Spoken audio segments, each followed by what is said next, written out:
Shalom, Assalamualaikum brothers and sister dimanapun berada saat ini. Jumpa lagi dengan saya dalam video kali ini. Selamat menyaksikan dari awal sampai akhir ya, mohon agar tidak di skip. Ini adalah kesaksian dari Bu Chan Bolandina tentang dipaksa menyangkal nama Tuhan Yesus dan dipaksa menyembah Mesias palsu. Selamat menyaksikan, terima kasih sudah menonton. Sampai jumpa lagi pada video-video berikut ya. Tuhan Yesus memberkati. Ya, puji nama Tuhan. Terima kasih Bang Rubianto untuk kesempatan yang diberikan kepada saya. Saya sangat diberkati dengan kebenaran firman Tuhan dan saya juga banyak diproses oleh Tuhan yang luar biasa. Jadi benar ya, seperti kata firman Tuhan, tidak ada satu apapun yang diuraikan di pasal di ayat 35 itu, apapun itu bentuknya, tidak akan bisa memisahkan kita dari kasih Kristus. Tuhan Yesus itu ada dan menjadi pembela bagi kita. Karena dialah Tuhan kita, pemilik hidup kita. Dan dia sudah memiliki kita. Ada satu ayat firman Tuhan yang saya ingat. Tuhanlah yang memiliki kita sebagai anak-anaknya. Jadi bukan kita yang memilih dia sebagai Tuhan, tetapi Tuhanlah yang memilih kita sebagai anak-anaknya. Itulah dasarnya bencana-bencana dan bahkan-bahkan yang terkasih. Lalu yang berikut yang ingin saya saksikan, dari saya baru diingatkan yang sudah mau akhir-akhir ini ya, yang setelah berikan endang tadi itu bersaksi, saya tiba-tiba diingatkan Tuhan. Seperti kesaksian Pak Rubianto tadi itu, bagaimana disuruh menyangkal nama Tuhan Yesus. Saya sudah pernah menyaksikan sebelumnya, tapi hari ini diingatkan lagi, saya mau menyampaikan sekilas, secara garis besarnya, intinya saja. Yang lalu saya sempat ingatkan Roh untuk bersaksi tentang saya bagaimana dipertemukan dengan Mesias palsu. Nah, kalau sudah dipertemukan dengan Mesias palsu, otomatis kita pasti disuruh menyangkal nama Tuhan Yesus, dan itu yang saya alami. Saya dilarang membaca Alkitab, dilarang menyebut nama Tuhan Yesus, dan benar-benar ada dua roh yang ada dalam diri saya, roh Tuhan dan roh iblis, kayak gitu, yang ada merasuk di tubuh saya. Maksudnya roh iblis yang merasuk di saya, kayak gitu. Dan Mesias palsu ini bikin pesan dan bagian-bagian yang terkasih, dia punya kuasa yang luar biasa. Jadi, orang yang menganggap mengatakan dirinya Mesias bahwa dia adalah Tuhan, Mesias itu Tuhan yang akan datang, dan dialah itu orangnya. Dia juga menceritakan bahwa dia mengalami penderitaan seperti yang Tuhan Yesus alami di zaman itu. Jadi kejadian itu tahun 2001. Jadi, saya disuruh menyembah, dipaksa menyembah, dan diberitakan kepada orang-orang. Jadi saya posisi saat itu juga, ketika saya diperkenalkan, waktu itu saya tidak tahu bahasa Inggris ya, dan bagan-bagan. Karena dipengaruhi roh itu ya. Jadi kan, kadang-kadang saya diposisikan seperti Tuhan Yesus posisi saya kayak gitu. Jadi ketika orang tanya, saya akan mengatakan, my name is Jesus Christ. Seperti itu, dan bagan-bagan. Jadi saya merasa, orang yang di depan saya ini adalah Bapak, dan saya adalah anak. Seperti begitu-begitulah prosesnya. Ada kadang dibahas seperti itu. Lalu yang dikatakan Mesias palsu ini, dia mau dijarak di tempat yang lain pun, saya seperti mendengar dia berbicara kepada saya. Dia akan mempraktikkan ilmunya itu. Dia berada di tempat yang jauh. Saya tidak tahu itu ilmunya apa. Bukan bangan-bangan. Dia itu berada di tempat yang jauh, tapi untuk menyatakan bahwa dia Tuhan, bahwa dia Mesias, bahwa dia Tuhan yang akan datang, bukan Tuhan Yesus lagi katanya, tapi dia. Makanya dia yang harus disembah, dan saya dipaksa untuk menulis buku tentang itu, tentang beliau ini. Mau jarak beberapa puluh meter pun, bahkan dia di tempat yang lain, misalnya di yang berpuluh-puluh kilometer, yang nggak di situ juga kayak gitu. Intinya jauh dari saya kayak gitu. Tapi dia mengatakan sesuatu dari Jaya itu, saya akan melakukan di tempat saya, dan saya akan mendeklarasikan tentang beliau itu di tempat saya kayak gitu. Jadi seperti itu. Jadi saya alami di situ. Jadi orang melihat saya, benar-benar saya kerasukan, bercanda-bercandaan bahkan. Jadi seperti itu ya. Jadi saya lagi yang dibawa seperti yang proses disalib segala macam. Jadi minta maaf sampai saya ini cuman tinggal busana pakaian dalam doang pernah. Itu saya dibawa ke salib, yang mau disalibkan seperti itu, bercanda-bercandaan bahkan. Prosesnya kan, itu rohnya disuruh melakukan segala sesuatu seperti itu. Gitu. Jadi dia mempraktekkan kepada saya itu untuk menyatakan bahwa dia Tuhan. Dia melakukan seperti dia bilang, seperti yang Tuhan Yesus katakan. Jadi firman yang Tuhan Yesus lakukan, mujizat-mujizat yang Tuhan Yesus lakukan itu, dia praktekkan kepada saya untuk menyatakan itu kepada orang-orang, kepada pengikut-pengikutnya bahwa dia Tuhan. Dan saya disuruh menyangkal nama Tuhan Yesus, tetapi dalam seluruh proses itu berat, sangat berat, dan bagan-bagan. Jadi ketika orang mengatakan saya gila, bercanda bagan-bagan, saya tidak terima saya gila, karena saya tidak gila. Saya dalam keadaan waras menjalankan itu semua. Gitu, saya waras, saya waras. Hanya saja ada satu roh yang menguasai saya, yang Mesias palsu ini yang menyatakan untuk memberitakan bahwa dialah Mesias yang akan datang, bukan Tuhan Yesus lagi. Dan saya disuruh jangan memberitakan nama Tuhan Yesus dan jangan membaca Alkitab dan tidak boleh menyebut nama Tuhan Yesus. Tapi saya tidak bisa. Roh saya tidak bisa. Roh Tuhan itu tetap di dalam saya dan saya tidak bisa ditinggalkan. Jadi begitu ketika saya tidak mau menunduk, tidak mau itu gitu. Kadang saya dilempari sama pisau, tapi saya sendiri dalam nama Yesus gitu, saya lari kayak gitu. Saya tidak akan berada di situ. Dan semuanya sipit. Itu sudah hampir mengenai saya berjalan-jalan bagan-bagan. Saya mau diparangi, saya mau ditikam sama pisau, tapi semua itu saya diluputkan oleh Tuhan karena Tuhan bersama dengan saya. Seperti itu. Dan ketika saya tidak mau sujud menyembah hujan-hujan dan bagan-bagan, saya akan diinjak-injak di batang leher saya. Seperti itu. Tetapi roh saya, dia boleh menundukkan tubuh saya ini, fisik saya, dia kendalikan. Tetapi roh saya tidak bisa ditundukkan. Karena di situ saya bentingin diri saya bilang, Tuhan Yesus tolong dalam nama Yesus, darah Yesus berkuasa. Hanya itu doa singkat-singkat saya, doa yang berkuasa, yang Tuhan lindungi saya. Meskipun fisik saya disiksa, dianiaya seperti itu. Dan itu berbulan-bulan, dan bagan-bagan. Itu 8 bulan kalau saya hitung. 8 bulan. Itu siksaan yang luar biasa. Malam-malam saya tidak dikasih tidur. Seperti itu. Macam saya itu nggak tidur datang tidur saya. Macam saya terangkat seperti itu. Susah sekali saya dibuat tidur. Karena macam banyak sekali roh-roh di situ yang membuat saya itu tidak bisa tidur. Kayak gitu. Tapi saya selalu berkata, Tuhan Yesus tolong saya, Tuhan Yesus tolong saya, Tuhan Yesus tolong saya. Cuman itu. Nggak bisa doa panjang lebar. Kalau doa panjang lebar itu berarti saya mati. Kadang-kadang saya merasa di fase itu ya. Dalam kondisi itu ya. Itu sangat berat. Kadang-kadang saya merasa seperti semut kecil yang semut berbau itu loh, yang kecil, yang sangat kecil itu, dari semua jenis semut itu.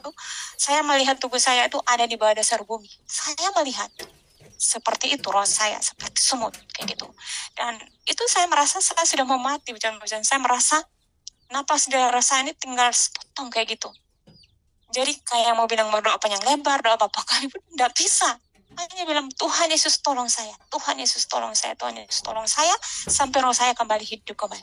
Kayak gitu. Itu saya merasa saya sudah mati. Kayak gitu. Dan ada banyak deh kalau saya menceritakan. 8 bulan itu bukan masa yang pendek. Itu masa yang tersulit, terberat dalam hidup saya. Tapi saya sangat bersyukur kasih Tuhan, firman ini datang mengingatkan saya kembali bagaimana kasih Tuhan yang tidak meninggalkan saya di saat-saat tersulit itu. Tetapi itu Tuhan izinkan memproses saya dan mengizinkan saya untuk menjawab pergumulan saya di masa saya muda itu. Saya sudah mengikuti Tuhan sejak saya muda. Saya rindu melayani Tuhan, saya rindu dekat dengan Tuhan sehingga saya bisa melayani Tuhan sebagai pegawai gereja di salah satu kota. Dan itu daerahnya Muslim. Saya tidak perlu menyebut nama kotanya. Dan itu selalu saya diintimidasi iblis berkata seperti ini. Tuhan Yesus itu hanya cerita sejarah. Tuhan Yesus itu tidak pernah datang lagi ke dunia. Seperti itu.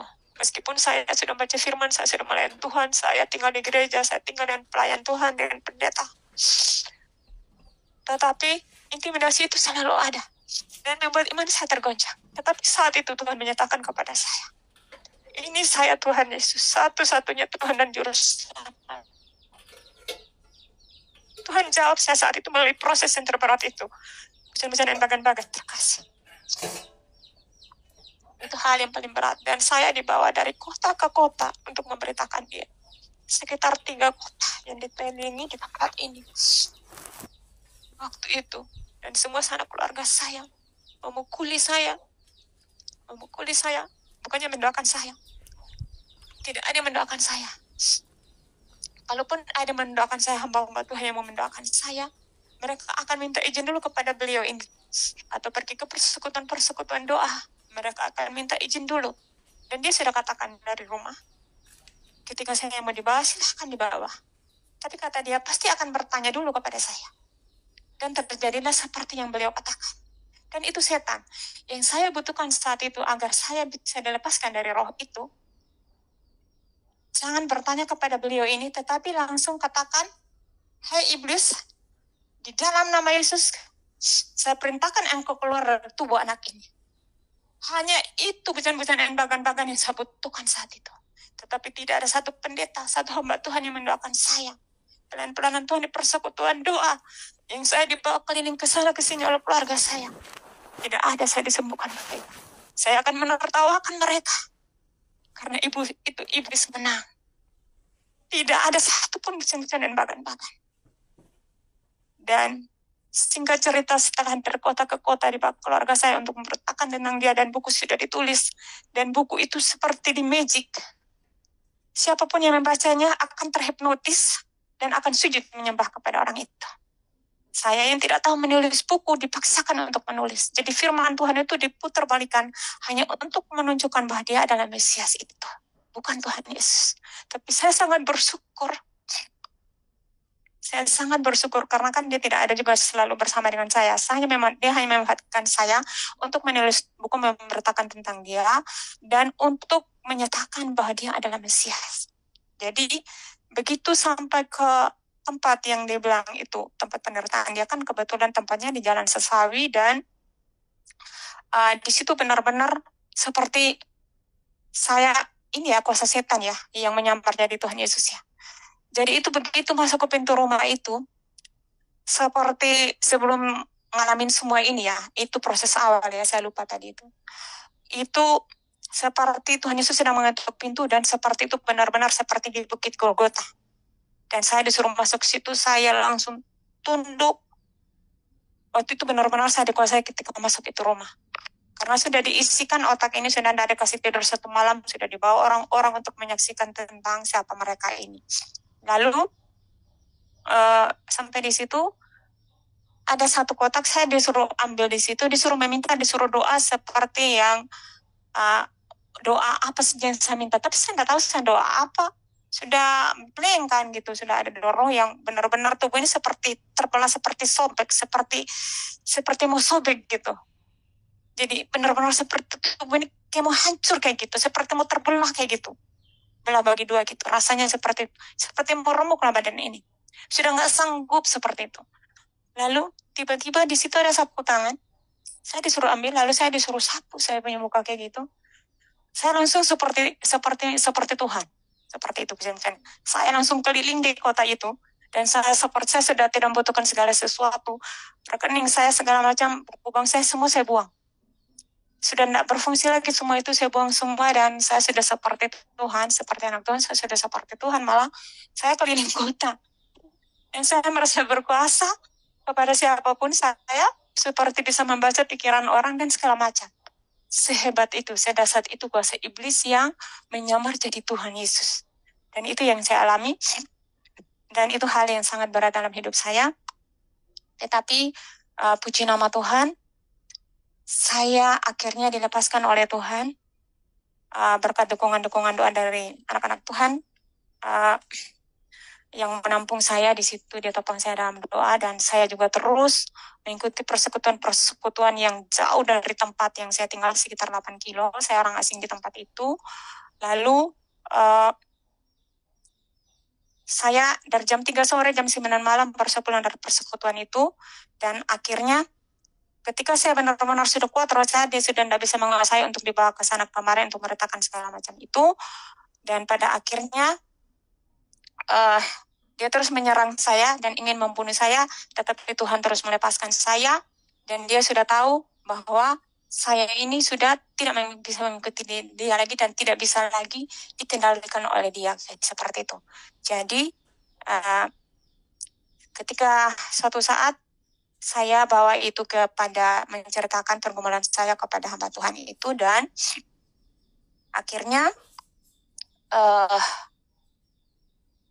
buku itu disuruh bawa ke situ dan mau dibakar gitu oleh hamba Tuhan itu. Tetapi pada saat itu hamba Tuhan ini tidak mau membakar buku itu. Dia bilang seperti ini. Padahal dia sudah suruh saya bawa, tapi pada akhir ketika saya bawa buku itu dia tidak berani lagi. Kata dia nanti bapak mau marah kayak gitu. Lalu dia menolak dan saya disuruh pulang. Ketika saya mau menunggu bemo untuk saya pulang ke tempat saya, kaki saya ini seperti berat, seperti ada bertonton apa gitu, beban berat yang saya pikul, saya tidak bisa naik ke bemo itu. Lalu suara Tuhan di dalam hati saya berkata seperti ini. Roh Kudus bicara begini. Anakku, kembalilah kepada hamba Tuhan itu. Letakkan di persekutuan itu. Dia mau membakar atau tidak buku itu, yang penting sudah ada di situ. Jangan dibawa kembali, itu dia yang akan berurusan dengan kami. Lalu saya kembali dan meletakkan buku itu dan menyampaikan pesan Tuhan itu, dan saya kembali dan dia berkata tinggalkan di situ. Lalu saya pulang dan puji Tuhan saat itulah saya dilepaskan oleh Tuhan dan benar-benar beban itu hilang. Dan singkat cerita, saya ngambil keputusan untuk saya pulang ke tempat saya yang dulu saya tinggal sebelum saya ke tempat ini, di tempat yang lama saya. Tuhan berkata seperti ini kepada saya. Pulanglah anakku ke tempatmu. Aku sudah melepaskan engkau. Aku beserta dengan engkau. Dan aku akan menyiapkan anak-anak Tuhan di sana yang akan melayani engkau. Seperti itu. Karena roh itu belum masih kadang-kadang masih ya, saya masih butuh topangan orang lain seperti itu. Jadi pada saat saya mau berangkat, dia pun hadir. Padahal waktu itu keluarganya yang mau mengantar saya pulang, orang yang saya numpang di situ. Dan saat itu dia berkata seperti ini. Kalau kamu sudah ketemu Tuhan, kamu sampaikan kepada saya. Lalu saya berkata kepada ini, saya tunjuk kepada dia. Anda dengar, sebelum saya berjumpa dengan Anda, saya sudah bertemu Tuhan Yesus. Dia adalah satu-satunya Tuhan dan Juru Selamat saya dan sudah menyelamatkan saya. Jikalau Anda percaya kepada Tuhan Yesus sebagai Tuhan dan Juru Selamat, Anda selamat. Jika Anda tidak percaya, maka Anda binasa. Saya katakan seperti itu dengan lantang. Dan saya, pada jam saya berangkat, dia sudah tidak bisa berbuat apa-apa, rohnya langsung tunduk dan saya berangkat. Sampai di kapal, 1 jam perjalanan, tiba-tiba saya mendengar suaranya memanggil saya pulang. Jadi saya lihat seperti jalan aspal dari situ. Jadi saya sudah mau turun dari kapal itu, saya mendengar roh itu memanggil saya pulang. Lalu saya berjalan, saya sudah melangkah, kaki saya satu sudah di luar kapal. Tiba-tiba orang berteriak, Nona, itu laut. Kenapa kamu mau turun kayak gitu? Langsung orang cepat-cepat selamatkan saya dan saya dibawa kembali ke ruangan. Tiba-tiba di situ ada sekumpulan anak Tuhan yang akan melayani ke tempat yang saya tuju. Di situ mereka terus menaikkan pujian bagi Tuhan dan bernyanyi, dan saya merasakan hadirat Tuhan dan saya merasakan Tuhan ada di situ. Seperti malaikat-malaikat yang sedang bernyanyi dan memuji Tuhan saat itu. Dan seperti itulah cara Tuhan menolong saya dan saya tiba dan selamat di kota itu, dan Tuhan menyiapkan para anak-anak Tuhan untuk menyelamatkan saya di situ. Dan luar biasa pengalaman hidup yang Tuhan izinkan saya alami berjalan-jalan dan bahkan. Jadi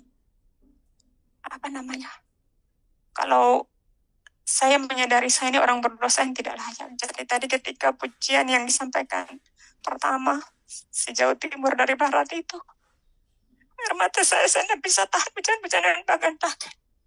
Karena saya ini juga adalah orang yang paling berdosa sebenarnya, yang tidak layak sebenarnya diampuni oleh Tuhan. Hanya Tuhan yang tahu dosa-dosa yang saya buat pada sepanjang kehidupan saya selama saya ada di dunia ini. Baik dalam perkataan saya, pikiran saya, perilaku saya. Bahkan banyak hal yang terjadi di luar kemampuan saya sebagai manusia.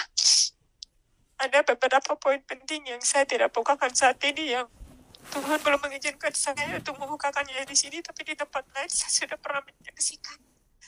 Tapi Tapi saat ini di sini ada satu bagian yang tidak bisa saya saksikan hari ini di sini. Entah kapan saya tidak tahu. Tapi di persekutuan yang lain, di tempat yang lain saya sudah pernah menyaksikan itu. Tapi di sini saya belum diizinkan Tuhan untuk membukakannya. Dalam kesemuanya itu benar-benar Tuhan kita itu adalah Tuhan yang hidup, benar-benar hidup, dan benar-benar firman-Nya hari ini adalah ya dan amin. Apapun itu bagian terberat, pergumulan terberat yang Tuhan izinkan kita alami, itu adalah bagian dari proses iman, supaya kita tetap beriman dengan sungguh-sungguh kepada Tuhan, bukan dengan dengar kata orang atau cuma sekedar pengetahuan kita, tetapi Tuhan mau berjumpa dengan kita secara pribadi. Dia mengatakan bahwa ini dia, ini saya. Dan ketika Tuhan izinkan itu, Tuhan nyatakan kuasanya, Tuhan menunjukkan, Tuhan membela, Tuhan mengangkat, Tuhan menghidupkan, Tuhan menyelamatkan. Itu yang saya rasakan, pujian-pujian dan bahkan. Sehingga pada saat itu,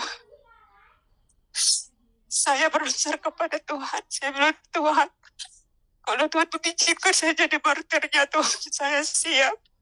Saya pun tak tahu, pujian-pujian. Saya mengatakan itu karena memang kondisi saya saat itu seperti itu. Mungkin kalau orang yang nggak mengalami secara pribadi, mungkin ini hal yang biasa. Tapi bagi saya ini hal yang spesial. Pengalaman iman yang tidak bisa dilupakan. Kasih Tuhan yang begitu luar biasa yang tidak bisa saya balas. Yang sudah menyelamatkan saya. Sampai dengan hari ini sehingga saya bisa ada di tengah bencana banget. Mungkin tanpa peristiwa itu ketika saya tidak alami, saya tidak ada di sini benar-benar dan banget. Itulah titik bagaimana saya mengasihi Tuhan. Saya dizalimi sebagaimanapun beratnya, saya bertahan. Saya pernah tidur di gereja. Saya pernah tidur di gedung gereja. Peristiwa saya alami hujan-hujan dan banget. Saya pernah tidak tidur malam melayani Tuhan sampai pagi 2 hari. Saya pernah tidak makan dan dikasih makan. Pernah saya buah hujan-hujan dan banget. Tapi saya tidak mundur, saya tidak pernah menyalahkan Tuhan. Karena ini membekas di hidup saya. Saya sudah alami hujan-hujan dan banget. Jadi apapun yang terjadi, bahkan mati sekalipun, saya sudah siap hujan-hujan dan banget. Saya mohon maaf terharu. Karena Tuhan kita terlalu banyak dasar dan hebat. Jadi ketika kita mengalami pergumulan, tidak ada hal yang terlalu berat atau hal yang terlalu kecil yang tidak diperhatikan Tuhan. Bahkan hal yang sepele Tuhan perhatikan. Apalagi hal yang terberat, bencana banget. Karena saya mau bunuh diri pernah, saya sudah pernah saksi. Tapi Tuhan sudah selamatkan saya berulang-ulang. Terima kasih pujian-pujian banget. Saya mohon dimaafkan kalau saya terlampau terharu, tapi memang itu saya tidak pikir-pikir.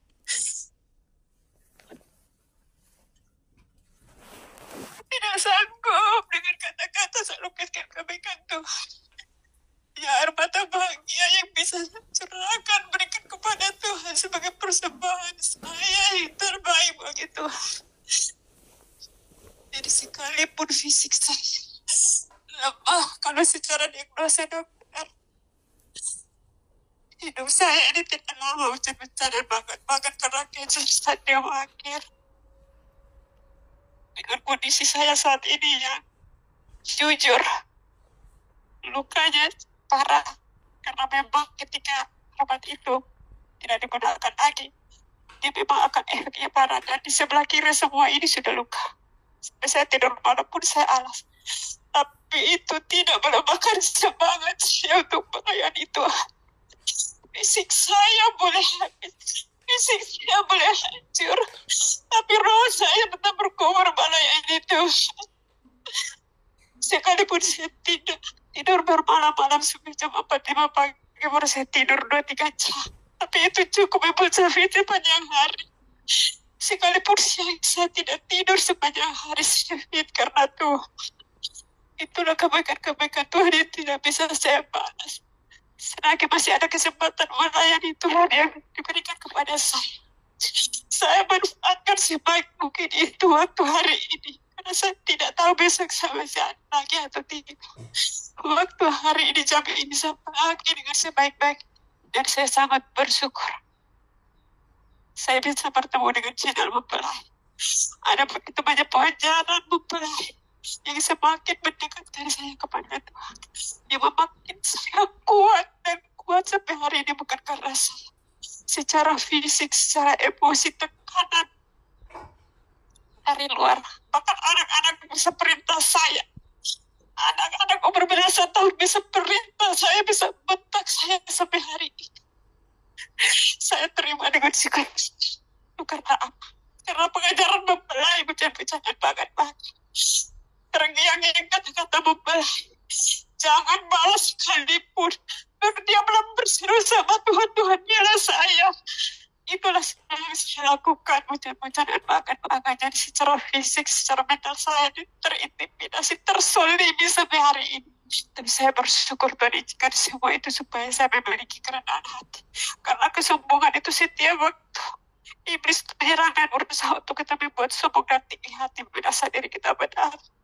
Kita sudah ada di pasukan elit, kita sudah dipakai, sudah bercahaya luar biasa, itu akan membuat kita sombong.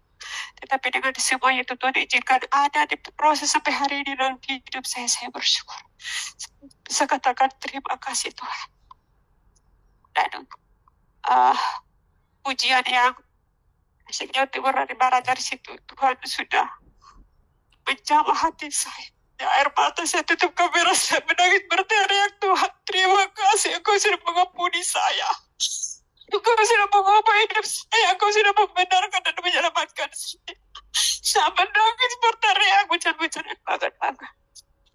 Itulah yang saya alami berkat Tuhan saat ini. Terima kasih Bang Rubianto dan sudah mengangkat lagu itu dan sudah mengangkat firman ini. Itu sangat berkati saya. Saya mohon maaf kesaksian saya cukup panjang begitu waktu kita semua.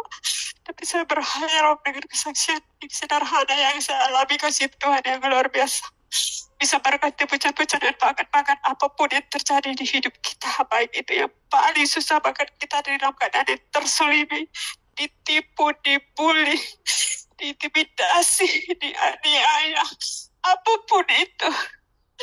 Jangan pernah meninggalkan Tuhan, jangan pernah menyangkal Tuhan, jangan pernah kecewa sama Tuhan Yesus. Apalagi saat ini sudah ada di tengah-tengah kita Roh Bapa Surgawi yang ada dalam diri Pak Eman, Roh Tuhan Yesus Kristus, yaitu yang adalah Pak Aditya Nugroho, yang Tuhan Yesus sendiri yang sudah ada di tengah-tengah kita. Roh Kudus ketiga pribadi begitu mengasihi, yang sudah ada di tengah-tengah kita. Jangan takut, justru kita tetap bersukacita dan bersyukur. Tangis kita akan diganti dengan sorak-sorai. Air mata kita akan diganti dengan kemuliaan oleh Tuhan. Demikian kesaksian saya, pujian-pujian akan Tuhan yang terkasih, segala hormat, pujian, kemuliaan bagi nama Tuhan kita Yesus Kristus kekal selama-lamanya. Amin, amin, amin. Saya kembalikan kepada Pak Rubianto. Terima kasih, Chan. Saya tangguh berkata-kata mendengar kesaksian buat dasar dari kita membantu masukan dari Bapak yang tidak kaleng-kaleng. Contoh bagi kita yang sehat dan waras secara fisik, Bapak Ibu yang sudah di grup ini, Bapak Ibu. Seandainya saya pun, Bapak Ibu, hal itu juga itu membantukan. Bila kita dipersatukan di tempat ini, saling mendukung, saling menyupport satu dengan yang lain, Bapak Ibu. Kita disatukan bukan karena kehebatan, bukan karena kepandaian, bukan karena kekayaan kita, tetapi Tuhan melihat hati kita masing-masing. Bagaimana kita tetap setia ketika Tuhan masih proses dalam hidup kita sampai hari ini. Tetap setia hati kita yang rela diproses oleh Tuhan. Acuan bagi setiap kita ialah kesaksian kita bisa memberkati banyak jiwa-jiwa yang mendengarkan pada hari ini. Dalam bentuk kita pasukan elit Bapak Yahweh yang selalu hati Tuhan. Janganlah membuat hati Tuhan kecewa ketika kita menerima proses. Mungkin itu sangat sepele, sekalipun Bapak Ibu dan